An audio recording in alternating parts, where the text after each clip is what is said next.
नमस्कार। आन्तरिक पर्यटन विकास र प्रवर्धनका लागि हाम्रो प्रयास कार्यक्रम पर्यटनमा यहाँलाई हार्दिक स्वागत छ। कार्यक्रमको साथमा सदाझै उपस्थित भइसकेकी छु म अनिता महर्जन। कार्यक्रममा हामी विशेषतः विभिन्न गाउँठाउँमा रहेको पर्यटकीय स्थलहरूको बारेमा जानकारी गराउँदै अगाडि बढिराखेका छौँ। आज पनि हामीले यस्तै कुराकानीलाई लिएर उपस्थित भइसकेका छौँ। आजको कार्यक्रममा हामी आइपुगेका छौँ महाङ्काल गाउँपालिका।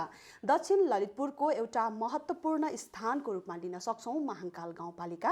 महाङ्काल गाउँपालिकामा विभिन्न पर्यटकहरू तान्ने एउटा बाटो भन्नुपर्दाखेरि पर्यटकहरूलाई भित्राउन सक्ने एउटा सम्भावनाको बाटो यस क्षेत्रमा रहेको हामीले पाएका छौँ र यहाँका विभिन्न पर्यटकीय स्थलहरूको बारेमा जानकारी गराउँदै अगाडि बढ्ने प्रयत्न भने पर्यावरण टेलिभिजनले निरन्तर रूपमा गरि नै राखेको छ र आज भने महाङ्काल गाउँपालिकाको बारेमा जानकारी गराउनको लागि उपस्थित भएका छौँ।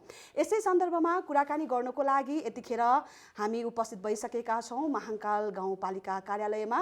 महाङ्काल गाउँपालिकाका अध्यक्ष रामचन्द्र दाहालज्यूसँग यतिखेर कुराकानी गर्न जाँदैछु। हजुर अध्यक्षज्यू, यहाँलाई स्वागत छ। हस्, धन्यवाद। नमस्कार।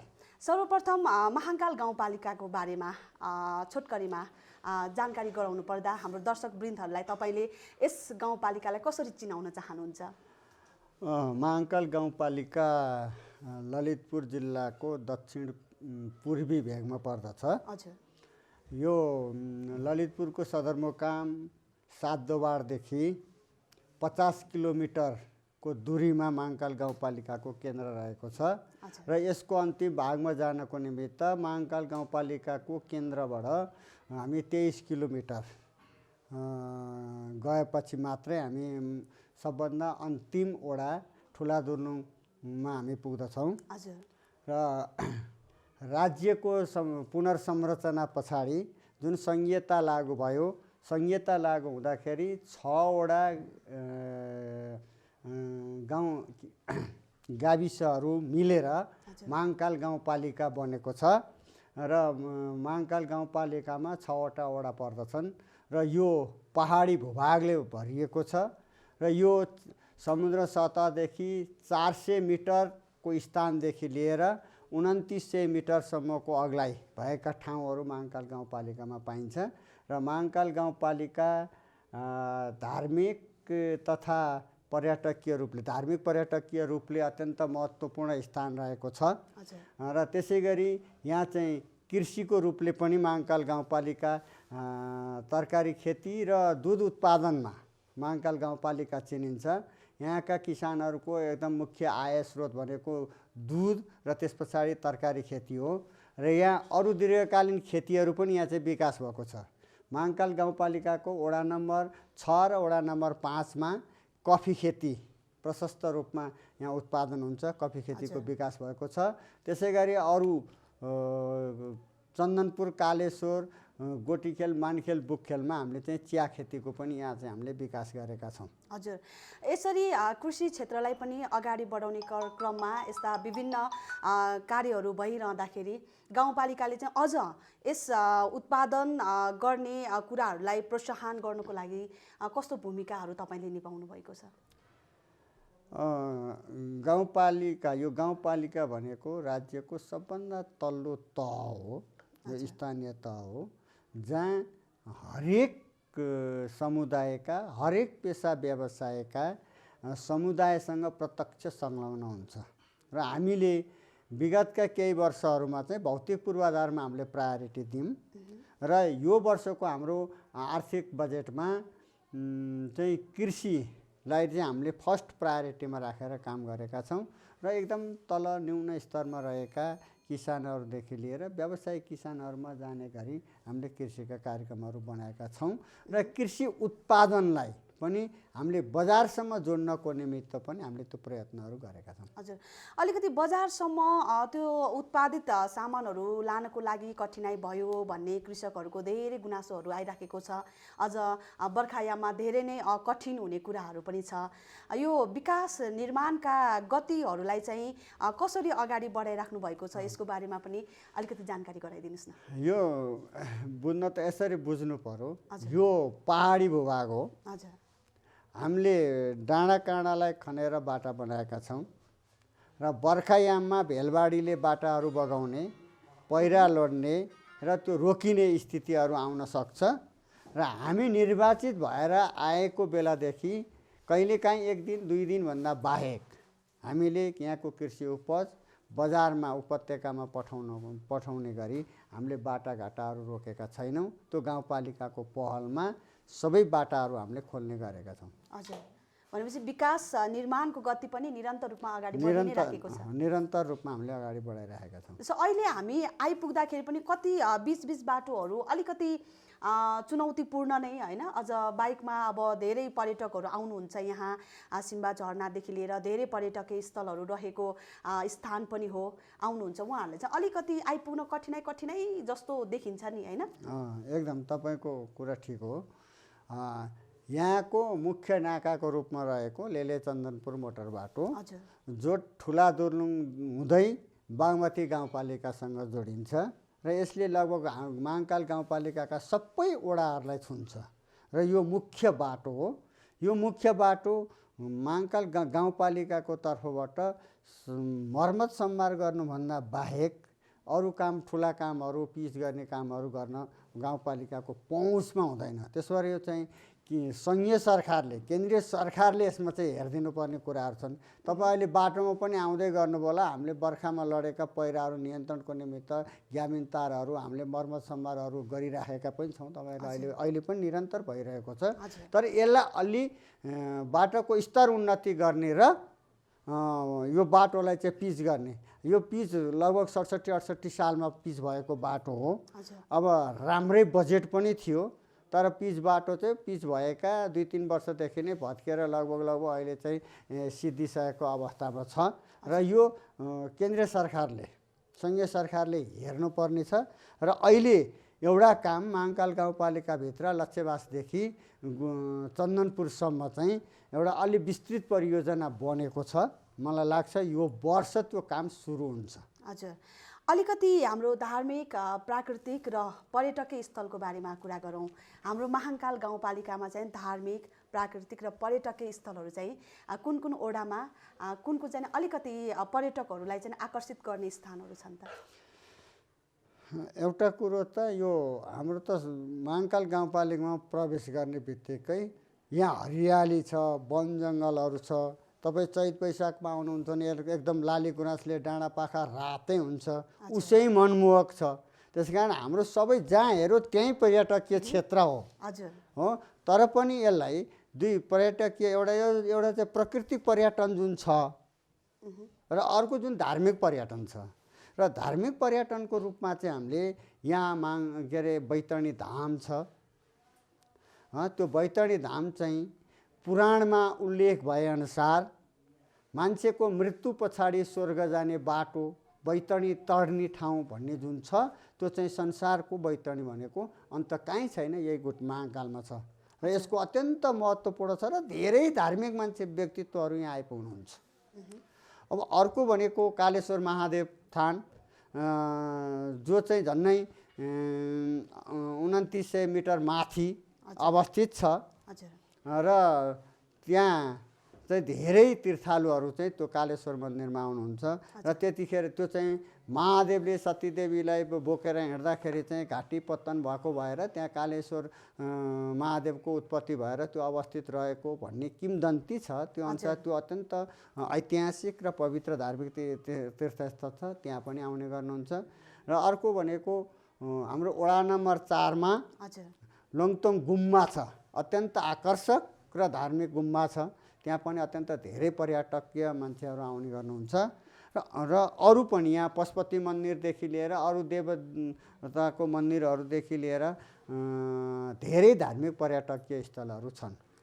धार्मिक पर्यटकको हिसाबले हेर्दाखेरि अर्कोतिर हेर्ने हो भने हाम्रो चाहिँ लगभग सबै वडाहरू चाहिँ एउटा धार्मिक पर्यटकीय रूपले चाहिँ सबै वडाहरू समेटिएका छन्।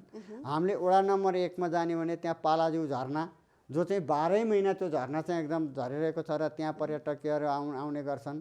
वडा नम्बर 2 को सिम्बा झरना, वडा नम्बर 3 मा चाहिँ एउटा अचम्मको ढुङ्गा चन्नुङ्गा भन्ने छ। त्यो ढुङ्गा हेर्न पनि अत्यन्त धेरै मान्छेहरू आउने गर्दछन्। वडा नम्बर 4 मा लोकतोङ गुम्बा, र त्यहाँ चाहिँ एउटा मिर्गी बिसाउना भन्ने चाहिँ एकदम ऐतिहासिक ठाउँ छ, त्यो माथि एकदम वन जङ्गलमा पर्छ र त्यसले चाहिँ काठमाडौँ उपत्यकादेखि लिएर तराईका धेरै भागहरू पनि देखिने ठाउँ छ। हजुर। र अर्को वडा नम्बर 5 मा हेर्नु भने पृथ्वीनारायण शाहले चाहिँ युद्ध गरेको ऐतिहासिक गढी भन्ज्याङ छ हैन। हामीले त्यसलाई चाहिँ संरक्षण गर्न पनि खोजिराखेका छौँ, हामीले त्यसलाई कार्यक्रम पनि बनाएका छौँ। त्यो कार्यक्रम छ। अब यता ठुला दुर्लुङमा जाने भने त्यहाँ चाहिँ एउटा भैरवथुम भन्ने एउटा अति रमणीय पर्यटकीय क्षेत्र छ। त्यसै गरी त्यहाँ भैरव गुफा छ। र यता वडा नम्बर 1 मा आउने भने हामीसँग बिमिरे चौरको अति रमणीय ठाउँ छ। वडा नम्बर 3 मा अरू हेर्ने भने बुर्जाको डाँडाहरू छन् र जहाँबाट धेरै ऐतिहासिक ठाउँहरू चाहिँ देखिने र यो चाहिँ अत्यन्त रमणीय ठाउँहरू छन् हैन। हजुर। धेरै पर्यटकीय स्थल अनि रमणीय स्थल भएको महाकाल गाउँपालिकामा केही समय अगाडि सिम्बा झरना हेर्नेको आन्तरिक पर्यटकीयहरूको उहिरो पनि एकदमै भयो भन्ने कुराहरू पनि हामीले सुन्यौँ र देख्यौँ पनि। अलिकति आन्तरिक पर्यटकहरू यहाँ आउँदाखेरि उहाँहरूको लागि चाहिँ नि अलि छुट्टै तरिकाले व्यवस्थापन गर्न नसकेको हो कि भन्ने कुराहरू पनि अलिकति भान भयो जस्तो होइन। यसलाई कसरी लिनुहुन्छ यहाँले? यसो अब यो सिम्बा झरना धेरै लामो समय भएको छैन। यो 2-3 वर्ष मात्रै भयो सिम्बा झरनाको जुन प्रचारमा आएको। यो छन् त परापूर्व कालदेखि नै थियो नि त, त्यो प्रचारमा थिएन, त्यो मान्छेलाई थाहै थिएन। तर अहिले त्यो थाहा भएको भर्खर प्रचार प्रसार भएको छ र त्यो प्रचार प्रसार भइसके पछाडि हामी त्यो त एकदम जङ्गलमा पर्छ, एकदम भिरमा पर्छ र त्यहाँ जानको निमित्त हामीले बाटो बनाउन सुरुवात गरेका छौँ। गत सालदेखि सुरु गरेका छौँ र त्यहाँ बाटो बनाउँछौँ। हामी यसपालि पनि त्यहाँ निरन्तर त्यो कार्यक्रमहरू रहेको छ र यहाँ आएर बस्नको निमित्त भनेको हामीसँग केही होमस्टेहरूको सुरुवात भएको छ। अब यहाँ कोप रिसोर्ट भन्ने यहाँ चाहिँ भर्खर सुरुवात भएको छ। अरू सानातिना होटल व्यवसायहरू पनि छन् र बसोबासको निमित्त त्यस्तो छैन। तर हामीले त्यसलाई चाहिँ एकदम शुल्क लिने, त्यसलाई अलि व्यवस्थित गर्ने काम भनेको त त्यो समयले र बजेटले पनि भ्याउनु पर्यो नि त। तर हामी सुरुवात गरेका छौँ र त्यो एक दिन हामी पुरा गर्छौँ। हजुर। अलिकति यहाँ आउँदाखेरि अब जस्तै हाम्रो टिम नै अब यतिखेर कालेश्वर मन्दिर जानु पर्यो, तर बाटोमा चाहिँ अलिकति त्यो बोर्डहरूको त्यो साइनहरू भएको बोर्डहरू नभएर पनि बाटोहरू झुकिने हो कि जस्तो कुराहरू पनि छ होइन। यतातिर पनि अलिकति गाउँपालिकाले ध्यान दिनुपर्ने होइन र? त्यस्तो होइन होला, सायद अब साइनहरू पनि छन् र हामीले कालेश्वरको पट्टि जाने ठाउँ फलामको गेटै पनि बनाएर त्यहाँ सिग्नल दिइराखेका छौँ होइन। र त्यहाँ जानको निमित्त अर्को बाटो पनि छैन, एउटै बाटो छ। पहिला हामी यो गोटीखेल बजारबाट चाहिँ हामी 3 घन्टा 3.5 घन्टा हिँडेर कालेश्वर मन्दिर जानु पर्थ्यो भने अहिले सरर बाटो चाहिँ हामीले त्यो देउराली भन्ने ठाउँसम्म पुर्याएका छौँ र अब कालेश्वर मन्दिरमा जान 15 मिनट 20 मिनट भन्दा कोही पनि हिँड्नु पर्दैन र त्यसको ठाउँमा बोर्डहरू पनि राखिएका छन् होइन। हामीले सुरुवाने प्रवेशद्वारमै पनि एउटा गेट बनाएर राखेका छौँ। त्यसो त्यस्तो झुकिनु पर्ने स्थिति छैन। यसबाहेक अन्य बीच ठाउँहरू जस्तै चापागाउँबाट हामी माथि लाग्यौँ होइन, जस्तै अब यो बाटोहरूको बिचमा अब गोटीखेलै अब कति समयमा पुग्ने हो भन्ने खालको कुराहरू हुन्छ। जस्तै नियमित आइराख्ने व्यक्तिहरूलाई त अब त्यति समस्याहरू नहोला, तर पहिलोचोटि यहाँ घुम्नको लागि आउनुभएका पर्यटकहरूलाई त अलिकति समस्याहरू होला नि। अब यसो हो, अब गोटीखेल जाने भने पछाडि सायद त्यस्तो अप्ठ्यारो नहोला। प्रचार प्रसारहरू विभिन्न युट्युब च्यानलहरूमा पनि हाम्रा कुराहरू गएका छन्, विभिन्न पत्र पत्रिकाहरूमा पनि गएका छन्। हामीले त्यसका किताबहरू पनि लेखेका छौँ र यो बेलामा अत्यन्त धेरै प्रचार प्रसार भइरहेका ठाउँ पनि हो र हामीले काठमाडौँदेखि नै त्यो सिग्नल राख्ने काम चाहिँ गरेका छैनौँ। त्यतातिर चाहिँ हाम्रो ध्यान नपुगेको पनि हुनसक्छ होइन। तर गोठखेल आउनको निमित्त अल्म लिनुपर्ने कुरा त्यति छैन र गोठखेलबाट त्यहाँ जानको निमित्त पनि अल्मल हुने स्थिति छैन, त्यसलाई हामीले सिग्नल राखेका छौँ। यस प्रचारको माध्यमबाट युट्युबहरू विभिन्न स्थानमा हामीले हेर्दाखेरि चाहिँ नि त्यो वेहरू चाहिँ हामीले थाहा पाएर यहाँसम्म आउन सक्छौँ र यहाँको वरिपरि रमणीय दृश्यहरू अवलोकन गर्न सक्छौँ। अलिकति यहाँको मुख्य यहाँ स्थानीय बासिन्दाहरू हुनुहुन्छ, विभिन्न जात धर्म भाषाभाषीको हुनुहुन्छ, मुख्य चाडपर्वहरूको बारेमा पनि कुराकानी गरौँ। कुन कुन जात जाति भाषाभाषीका स्थानीय व्यक्तिहरू हुनुहुन्छ यसको बारेमा पनि थोरै कुराकानी गरौँ न। हामीसँग मुख्यतः बाहुन क्षेत्री र तामाङहरूको बाहुल्यता भएको ठाउँ हो। हजुर।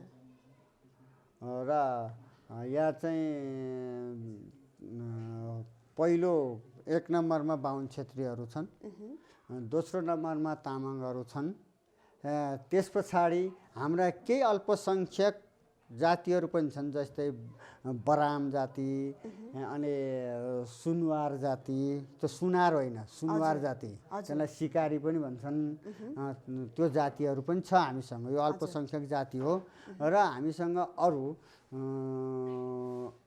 अरू जातिहरू पनि यसलाई भाषा प्रयोग गर्दाखेरि के गर्ने, अब यो अलि दलित जाति भन्छन्, उहाँहरूको पनि हामीसँग छ, तर त्यो ठुलो मात्रामा छैन, हामी कहाँ कम मात्रामा छ र हामी अरूसँग पनि छ। र यहाँको मुख्य जाति भनेको चाहिँ बाहुन क्षेत्री र तामाङ हो। यहाँको भाषा अब यो नेपाली भाषा छँदैछ, त्यसबाट तामाङ भाषा छ, यहाँको चाहिँ त्यो बराम भाषा पनि छ, सुनवारहरूको सुनार भाषा पनि छ र हाम्रो यही हो भाषामा। र आफ्नै खालका वेशभूषा र आफ्नै खालका संस्कृतिहरू पनि छन् र यहाँ विशेष गरेर मान्ने संस्कृतिहरू भनेको अब दसैँ तिहार, अनि अब यो लोसार होइन, छठ त यहाँ मान्दैन, लोसार, अब अरू सङ्क्रान्तिहरू, साउने सङ्क्रान्ति, माघे सङ्क्रान्ति, जनै पूर्णिमा, तीज होइन, चैते पूर्णिमा, अनि यो के भन्छ बुद्ध पूर्णिमा, यिनै संस्कृतिहरू चाहिँ चाडपर्वहरू चाहिँ मान्ने चलन छ। हजुर। एकैछिन म आन्तरिक पर्यटनतर्फ नै लाग्न चाहेँ। फेरि पनि विगतका वर्षहरूको दाँजोमा यो अहिले हालसालै या यो वर्ष पर्यटकहरू कतिको हाम्रो गाउँपालिकामा चाहिँ रमणीय प्राकृतिक हिसाबले घुम्नको लागि होइन यहाँ भित्रिनु भएको डाटाहरू छ हामीसँग? यसलाई त तपाईँहरूले सहज रूपमा पनि अनुमान गर्नुपर्छ होइन। हाम्रो गत सालको भन्दा यो साल चाहिँ एकदम न्यून नै प्रवेश हो, अत्यन्त थोरै प्रवेश हो, किनभने एउटा विश्वमै फैलिएको कोरोना महामारीका कारणले कति समय त यहाँ लकडाउनै भयो, कति बेलामा हामीले गाउँपालिकालाई पनि सिल गर्नुपर्ने परिस्थिति सिर्जना भयो र त्यसले गर्दाखेरि अब झन्नै 1 वर्ष हुन लागिसक्यो त, फागुनदेखि अब अहिलेसम्म यो कोरोनाको कारणले गर्दाखेरि यो वर्ष चाहिँ त्यस्तो ठुलो उपलब्धि भएको छैन। जे भए पनि एउटा काठमाडौँको कोलाहालबाट एकैछिन शान्त वातावरणमा गएर यसो बसौँ भनेर व्यक्तिहरूले छान्नु पर्दाखेरि चाहिँ एउटा महाकाल गाउँपालिका चाहिँ नि हुनसक्छ भन्ने कुरा छ। एकदम हुनसक्छ। यहाँ चाहिँ यो ट्रेकिङमा जाने, ट्रेकिङमा आउने साथीहरू पनि यहाँ आउनुहुन्छ। यहाँ होमस्टेहरू पनि छन्। यहाँ बसोबासको त्यति धेरै अप्ठ्यारो परिस्थिति छैन, अब बिस्तारै त्यसको विकास भएकै छ। रिसोर्टहरू पनि खोलिरहेका छन्, अरू सामान्य होटलहरू पनि छन् हामीसँग र त्यसमा अहिले होमस्टेको पनि विकास भइरहेको छ होइन। यसले गर्दाखेरि बसोबास गर्नको निमित्त छैन र यहाँ एउटा टोली आएर 1 हप्तासम्म आनन्दले रमाएर जान सक्ने प्राकृतिक सम्पदादेखि लिएर धार्मिक सम्पदा हामीसँग कायम छ। जस 1 हप्तासम्मको लागि घुम्ने ठाउँ चाहिँ पर्याप्त मात्रामा महाकाल गाउँपालिकामा। हजुर। अलिकति कुराहरू उठान गर्नु पर्दाखेरि जस्तै पछिल्लो समयमा गाउँपालिका नगरपालिका होस् जुनै क्षेत्रमा पनि रिसोर्टहरू सञ्चालनले गर्दाखेरि पनि पर्यटकहरूलाई चाहिँ अलिकति आगमन गराउनको लागि महत्त्वपूर्ण भूमिका खेलेको छ भन्ने कुराहरू पनि छ नि। यहाँ चाहिँ कतिको त्यो सहकार्यमा या त्यो कुराहरू यहाँ छ, हामीसँग भर्खर विकास भएको छ। एउटा हामीलाई चाहिँ यहाँ प्राकृतिक सहकारी भन्नेले एउटा सहकारी मार्फत एउटा रिसोर्ट सञ्चालन गरेको छ, भर्खरै सञ्चालनमा आएको छ। एउटा हाम्रो यहाँ सिसौन भन्ने ठाउँमा पनि त्यहाँ पनि रिसोर्ट चाहिँ 2-3 वर्ष अगाडिदेखि नै चलेको छ अहिले कालेश्वर वडा नम्बर 4 मा पनि एउटा रिसोर्ट सञ्चालन हुँदैछ र अहिले रिसोर्ट अब चाहिँ हामी बनाउँछौँ भनेर पनि मान्छेहरू आइरहेको परिस्थिति छ र रिसोर्टहरूको पनि यो किनभने त्यस्तो चाहिँदो रहेछ पर्यटकहरूको निमित्त यो गाउँपालिकाले चाहिँ सबै त्यस्तो रिसोर्ट चलाउने होटल चलाउने त होइन त्यसो भएपछि निजी क्षेत्रमा लगानीहरूलाई चाहिँ हामीले भित्र्याउन प्रयत्न गरिरहेका छौँ र त्यो कामहरू सुरुवात भएको छ। हजुर, अन्त्यमा पर्यटन विकास र प्रवर्धनको लागि यहाँ वा गाउँपालिकाको भूमिका चाहिँ कस्तो रहन्छ अबका दिनहरूमा? अब यो भूमिका कस्तो रहन्छ तपाईँको प्रश्न पनि अलि अप्ठ्यारै प्रश्न पनि हो।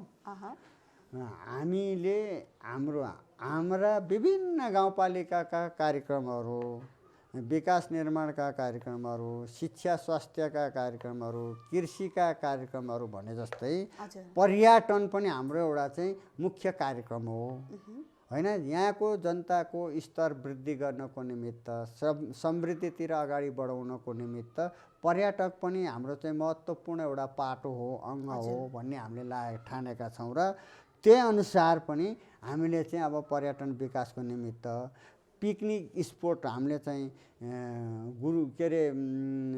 डिपिआर नै बनाएर पिकनिक स्पोटहरू पनि हामीले सुरु गरेका छौँ। विभिन्न ठाउँमा प्रस्ताव राखेका छौँ।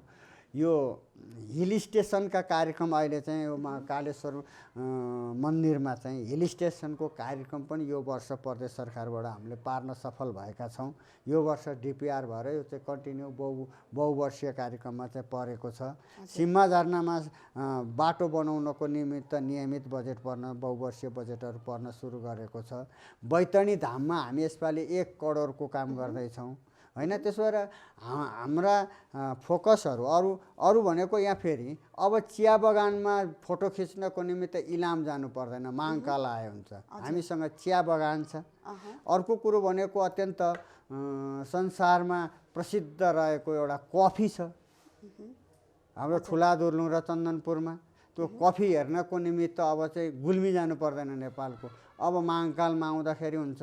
यहाँ चाहिँ अत्यन्त तरकारी खेती छ। यहाँ चाहिँ हरेक किसिमका मौसमी बेमौसमी सबै तरकारी खेती हुन्छ। ताजा तरकारी निमित्त महाकाल आउँदा हुन्छ, हामी अब अन्त जानु पर्दैन। त्यसै गरी खुवा, प्रसिद्ध खुवा, हाम्रो यहाँ चाहिँ एकदम खुवा पाइन्छ, ताजा खुवा पाइन्छ। खुवाको निमित्त हामी अन्त जानु पर्दैन, हामी यहाँ आउँदा हुन्छ।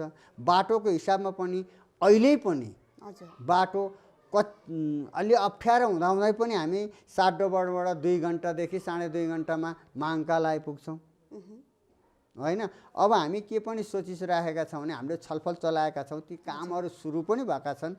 यो लेले चन्दनपुर मोटर बाटोको स्थायित्वको निमित्त पनि काम सुरु भएका छन् होइन। र अर्को कुरो भनेको हामीसँग अर्को छोटो दूरीको बाटो पनि छ। हामीले अहिले वैकल्पिक बाटोको रूपमा मध्यमार्गी बाटो हामीले खोलेका छौँ। त्यो 3 किलोमिटर त गाउँपालिकाकै पहलमा खोल्ने काम भयो होइन। त्यो बाटो खोल्दाखेरि चाहिँ हामीले त्यो बाटोलाई राम्रोसँग विस्तार गर्न सकियो भने हामी लगन खेलबाट गोटी खेल चाहिँ 1 घन्टामा आइपुग्ने गरी त्यो बाटोको चाहिँ हामीले कुराकानी चलाएका छौँ र त्यो अनुसार काम सुरुवात पनि भएको छ। र त्यो बाटो हामीले कम्प्लिट गऱ्यौँ भने लगन खेलबाट गोटी खेल 1 घन्टामा आउँछ।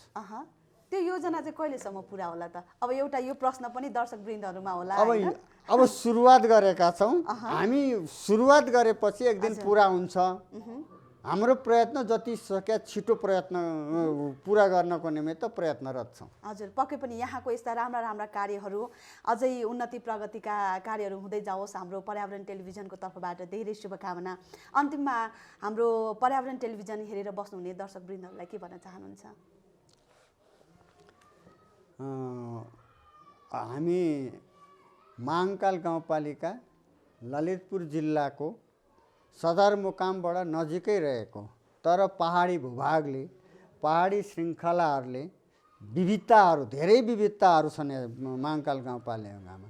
धार्मिक क्षेत्रमा, प्राकृतिक क्षेत्रमा, कृषिको क्षेत्रमा होइन, सबै चिजहरू। अब मैले अझ एउटा भन्नै, जडीबुटीको पनि यो चाहिँ एकदम राम्रो उत्पादन भएको महाकाल गाउँपालिका हो।